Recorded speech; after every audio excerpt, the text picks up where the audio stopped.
Welcome to Reddit Chronicles. Today's stories: illegally park and block driveways in our neighborhood, expect what's coming. Give me a warning letter when I help you, get expelled. If you're new here, do consider subscribing to help me feed my channel and grow my cat. And if you liked the video, do kindly give it a thumbs up to help me out. Let's get started. 2 years ago, a new family moved into our quiet little neighborhood and began their reign of terror. We've lived here for over 20 years in this neighborhood, and except for these past 2 years, it's been wonderful. I love our neighbors, except this family. This family just sucks. I'm not even sure where to begin.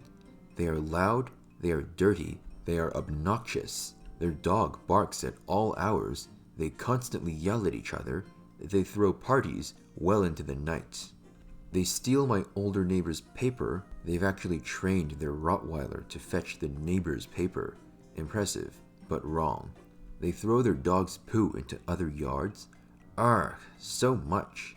They even cut my 80-something-year-old neighbor's prized roses for themselves. Who does that? There are about 100 issues I could write about and how we've all dealt with them, but this past weekend was my own glorious take on it all. Oh, and yes, we tried talking to them. We tried inviting them over. We've done nice things for them, and all we've expected is that they act like decent neighbors. That's never happened. In our neighborhood, parking is scarce. Most of these houses are classic 1950s with single-lane driveways, and parking is limited even on the streets. There's a busy road a few blocks away that has a great nightlife and popular restaurants, which means that at times, especially on weekends, the streets can fill up. This family has 4 drivers and 5 vehicles, with only enough space for 2 in their driveway at a time. Constantly, they would park and leave their vehicles for days, sometimes weeks, in front of others' homes, sometimes leaving their driveway empty for no reason, with all of their cars parked on the road. I kind of believe that, in itself, it isn't that big of a deal, except for how and when they would do it. They were intentional about it all, and would do so to cause the most grief for everyone. And this went on for months, a complete FU to everyone. After months of this, and no one retaliating or giving them the satisfaction of how pissed we all are, they started parking deliberately in ways to make it difficult to get out of our driveways. I had to have my husband come out most mornings to guide me so I wouldn't hit their car as I backed out of my own driveway. There were also times where they squeezed my neighbor's car on the street to where they couldn't get out. Finally, an older, retired neighbor goes down to city police station and inquires about what to do. They found a code or law stating that so much space from the sides of the driveway and yada yada yada is required. So we come home one night to freshly painted yellow curbs outlining every house surrounding this one. A few weeks ago, my husband's car breaks down and he's had to get towed. On his way back, he starts talking with the tow truck driver about these a-hole neighbors and their cars. He tells my husband that if these cars are parking illegally, we should call the non-emergency line, and if they receive a ticket, to call him, and he can tow them at the owner's expense. It's the law. My husband and him kept talking and even meet up for a beer a few nights later. They're big fans of the Blazers. Rip City. He's a real good guy. About a month ago, we met a couple in our fair city, and it just so happens that the husband is an officer. We were already planning on meeting that Friday night, and when we met, I brought up the a-hole neighbors and their parking. He says that he'll drive through on his shift, and if he gets time, and if he sees them parked in the yellow, he has no problem ticketing them. Great! He also gets some of his friends to check it out when they have time too. Fantastic! We've been calling almost daily at this point about their cars parked illegally, but nothing was happening. That Saturday night, he sends me a text saying he ticketed 3 cars. I missed that text, so no tow trucks, but I kind of figured with 3 tickets they'd get the idea. They didn't. Off and on all week, it was the same. This past Saturday, the teenage son throws a party, and everyone, I mean every single one of their guests and them, parked in the yellow of someone's driveway or blocked someone out altogether.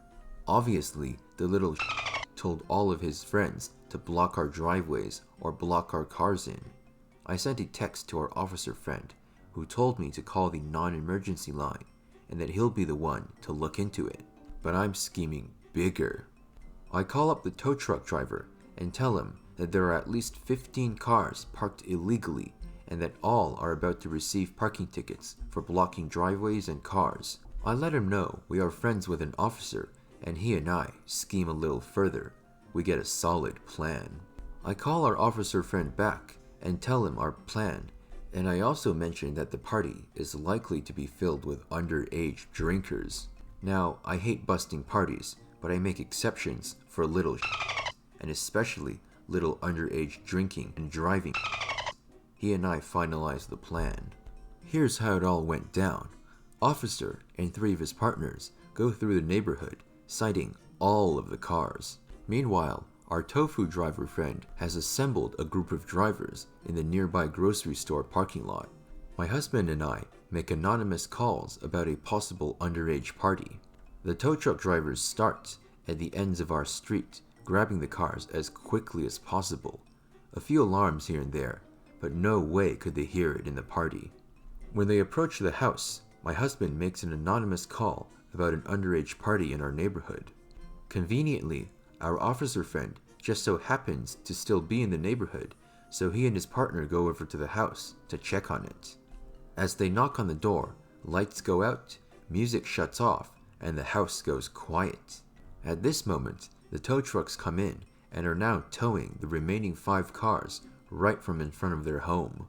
I just wish I could see the kids' faces inside as they are all having a dilemma about what to do.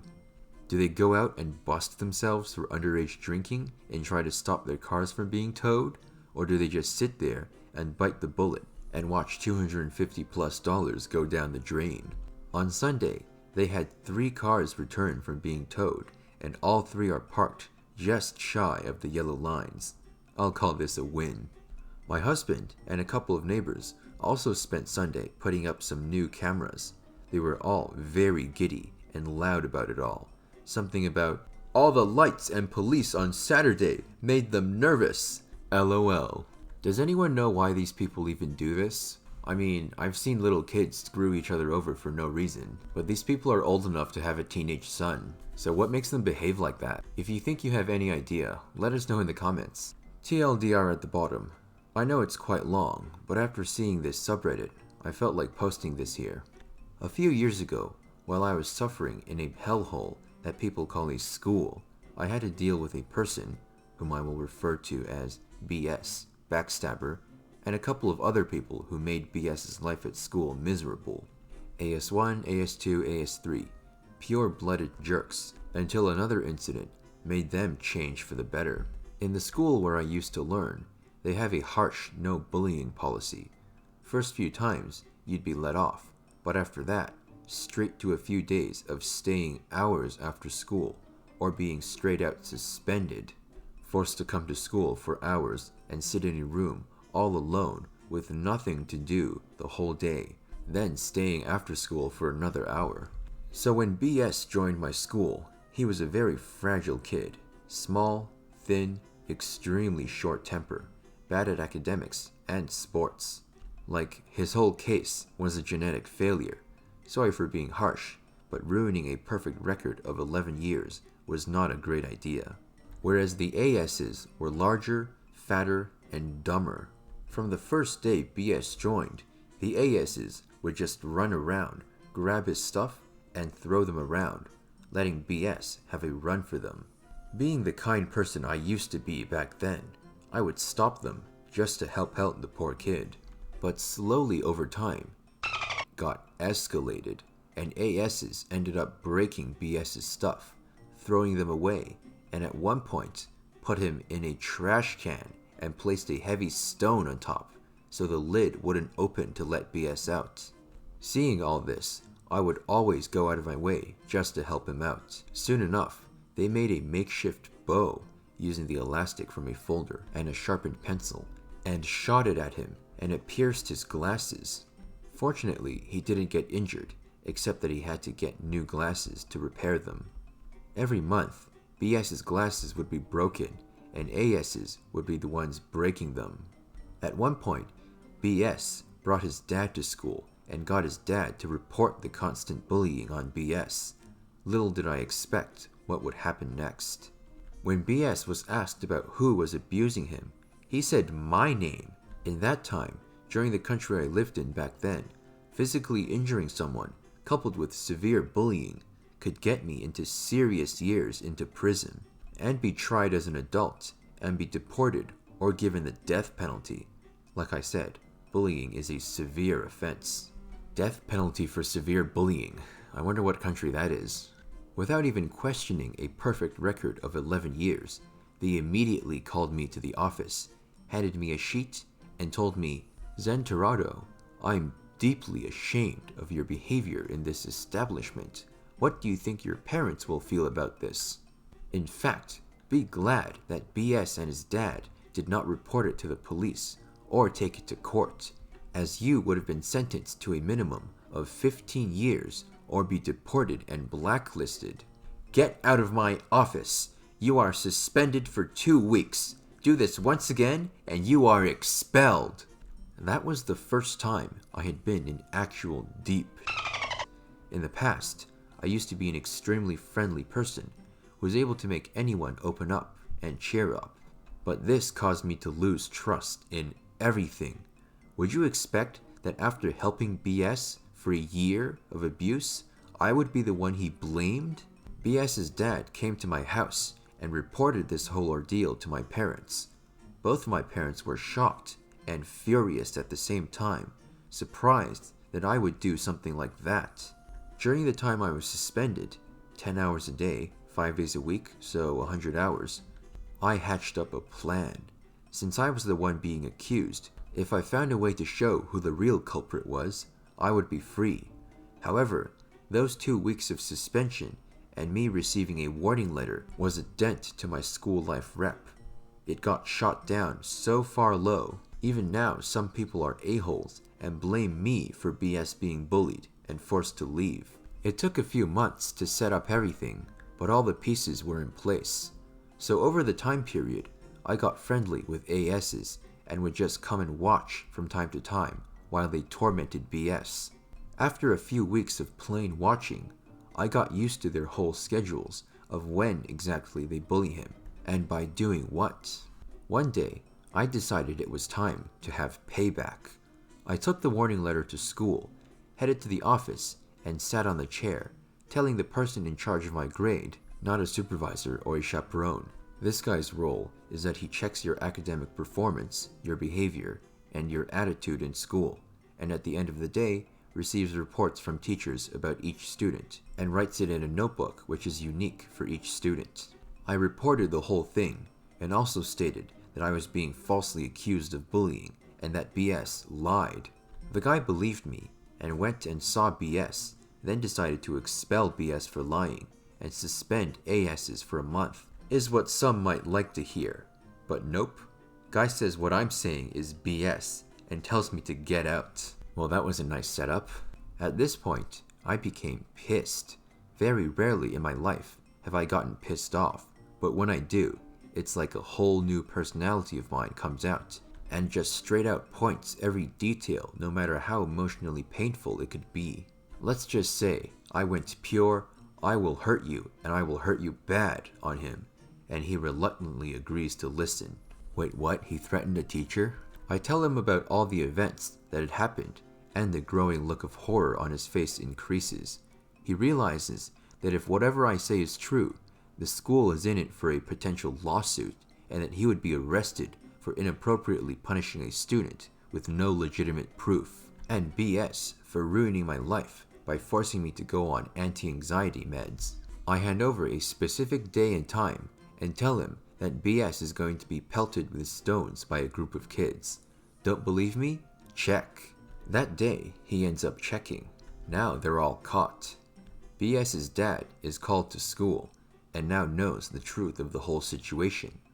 When BS was asked why he didn't say the truth and blamed the whole scenario on me, he responded that ASs were giving him death threats. Keep in mind that abusing someone results in jail time, minor or not. No one in their goddamn right mind would do that, not even as a joke. The next day, BS gets called to the office with me, and BS is handed a letter stating that he is now expelled for false accusations of severe bullying, and for causing me to take anti-anxiety meds. To this day, I still can't trust anyone I meet, other than the people who I've known my life with, and won't hesitate to do anything for me, and I for them. TLDR, I get accused of bullying a kid who is being bullied about it. I give evidence, and the kid is expelled for false accusations. This story sounds kind of funny, not as in haha funny. I was tempted to say that some parts seem a little bit exaggerated, but then again, we don't know what country this is from and what time it's from. If any of you have any ideas, share them in the comment section. If you want more where that came from, simply click on one of these boxes right here. And if you liked the video, I assume you did since you're still here, share it with your friends to see what they think. And of course, if you haven't already, click the kitty to subscribe and you'll never miss another video. I'll see you in the next episode of Reddit Chronicles.